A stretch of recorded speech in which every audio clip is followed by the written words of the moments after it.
What's up, Trekkies? This would be my first video report from Albania. I am up in Lapush, which is a village that I've visited twice before. It's a chapter in cheese trekking about the cheese Mishavin.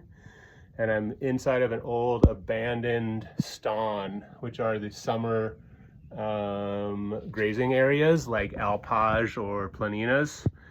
And this one's abandoned, but I just walked through some that were occupied, and there are people making cheese and milking animals. I couldn't stop to talk, but because I didn't want to intrude. But I'm up here because I'm going to walk with a shepherd up to his stall and hopefully spend some time there with him.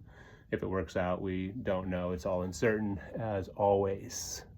And I wanted to tell you about, so I was just down on these protests in Tirane, right? And so it's this crazy juxtaposition to come from like that craziness to be up here where it's so quiet and there's like no tourists here.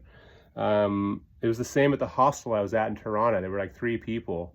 And now that I'm here talking to people, what I realized is that once the protest started, people started canceling, like foreign travelers started canceling their reservations and not coming, which is shocking to me that people would be scared to come to a country where there are peaceful protests. Like I was stoked, and jumped in the street and started walking with people and was like, every time I do anything in Albania, welcomed with open arms.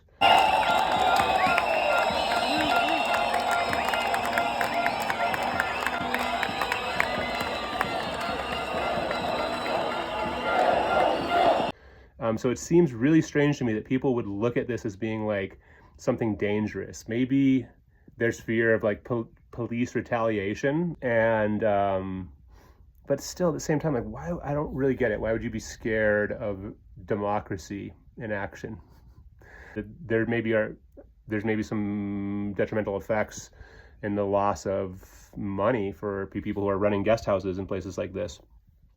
I'm like stoked that there aren't tourists. I'm one sense because I'm the only one here, and I'm going to probably stay here longer than I was expecting because of that. Lapush is outside of the main tourist area. It's like the place people go. They're trying to get off the beaten path and are looking for like the traditional lifestyle. Most people go to a village called Teth and they hike to Valbona. It's like the most popular backpacking trip in Albania. And I'm about to go to those villages to see what it's like. But so in Lapush, like it's being abandoned, like there are empty houses. There's not a lot of young people. The family I'm staying with, there's a young girl who like used to go to school here, but they had to shut the school down because there's not enough kids. So she's homeschooled now.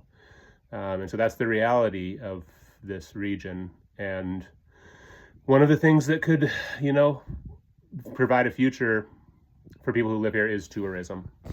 So that's just something to think about. I'm gonna see if I can flip the camera around and show you what it looks like outside here. So over there is a trail that leads over to Teth, and I will take that when I link up with the Peak of the Balkans Trail. And then there's massive peaks up here, like about 7,000 feet. There's a building there which has a newer roof, and then this one has a hella old wooden roof. You can see where the chimney used to be, and it's all black from smoke. So this is probably like, I would imagine, a kitchen / cheese making zone. And then, a bed over here, some shelves. And it's all this old timber frame, like hand hewn, beautiful stuff. Of course, everywhere where there's livestock in bounty, you see nettle growing outside. Kind of like taking that high disturbance and putting nutrients back into the soil. It's been raining. There's like a massive thunderstorm yesterday, so I wasn't able to do the hike up to the peak that I wanted to do. It's still shrouded in clouds. It rained, the power's out, which I guess happens every time there's heavy rain from like moisture in the air or something like that. So I'm gonna go back to the guest house and have this huge dinner with 3 times the amount of food that I need. Drink some homemade wine. And what I realized from putting out the request for when I mentioned I was doing this new format, I was asking like, what do you all want to see? What would be valuable? A lot of you were kind of like, I got some really good responses that were helpful and encouraging. And a lot of you were like just keep posting about the stuff you've been talking about, but give us a deeper look at the culture of these places and maybe like have some interviews with some of the people that were in the book. I think that's a really good idea. So that's something I'm going to start doing. Seeing if I can record like informal interviews with some of the characters from the book and give you a deeper look at these places and the foodways. And what I think a lot of people are getting at is like it's the people that are important, the livestock, you know, which is how it is for me as well. The cheeses have become almost secondary as symbols of those deeper relationships. So we'll see how this all goes, and let me know if this is working or not. And the whole point of this new trip, 2026, Slow Down Life Dance, is to slow down and to stay in places longer and to go a little bit deeper and just to walk without much of an agenda and go slow.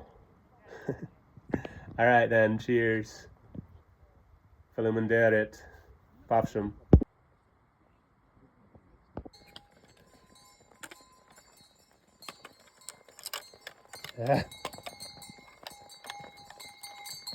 Osh, osh.